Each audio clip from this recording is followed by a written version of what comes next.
महाभारत युद्ध के गुप्त रहस्य। महाभारत का युद्ध सिर्फ दो परिवारों के बीच सत्ता का संघर्ष नहीं था, बल्कि ये नियति और कर्म के गहन रहस्यों से बुना हुआ एक ऐसा ताना बाना था जिसमें हर योद्धा का अपना एक गुप्त अध्याय था।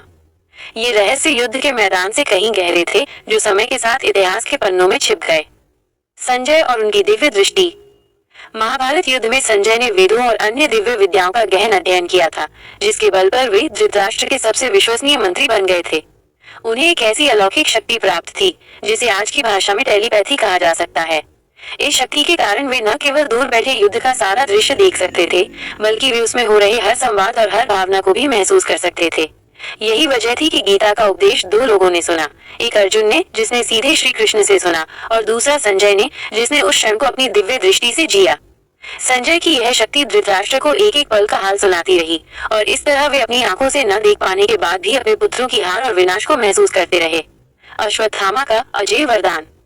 गुरु द्रोणाचार्य के पुत्र अश्वत्थामा युद्ध कला में अपने पिता से भी बढ़कर पारंगत थे। उनके पास ऐसा कौशल था कि वे चाहते तो अकेले ही युद्ध को पहले दिन ही समाप्त कर सकते थे, लेकिन कृष्ण जानते थे कि पिता और पुत्र का ये गठबंधन अगर एक साथ लड़ेगा तो युद्ध का परिणाम बदल जाएगा। कृष्ण ने इसे होने नहीं दिया। अश्वत्थामा की शक्ति उसके जन्म से ही जुड़ी थी, क्योंकि उसके माथे पर एक दिव्य मणि थी जो उसे अमर बनाती थी, और किसी भी शस्त्र का प्रभाव उस पर नहीं होता था। यही कारण था कि उसके अजय होने के बावजूद कृष्ण को एक अलग ही चाल चलनी पड़ी, जिसने द्रोणाचार्य को छल से युद्ध से दूर किया और अश्वत्थामा की सबसे बड़ी शक्ति को उसके पिता के वध के बाद ही निष्क्रिय कर दिया। कर्ण और उसकी दुखद नियति।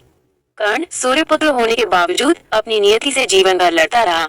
यदि इंद्र ने उनसे उनका अजय कवच और कुंडल नहीं छीने होते, और यदि उन्हें मजबूरन अपने सबसे शक्तिशाली अस्त्र अमोघ शक्ति का प्रयोग अर्जुन पर न करके घटोत्कच पर करना पड़ा होता, तो महाभारत का इतिहास कुछ और ही होता।